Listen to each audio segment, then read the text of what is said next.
Hello everyone. మేమైతే ఈరోజు మక్క చేనులోకి వచ్చినాం. చూడండి, ఇవైతే మా మక్క చేను.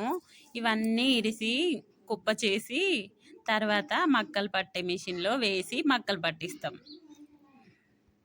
ఇది మా పరిస్థితి. ఏం చేద్దాం, మక్కల మిషన్లు ఏం దొరకట్లేదు. అందుకని ఇవన్నీ ఇరిచి మళ్ళీ అక్కడ పోసి పట్టిస్తాం. చూడండి, మక్క కంకులు అయితే ఈ విధంగా పెట్టినాయి. ఇదేదో విత్తనమాట, విన్నర్ అంట. ఇంత పెద్దగా ఉన్నాయి. నేను మా వారు అయితే ఇరుస్తున్నాము వీటిని.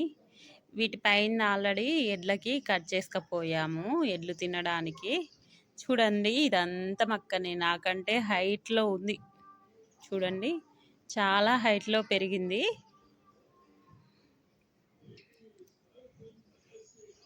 ఆల్రెడీ మొత్తం ఎండిపోయింది.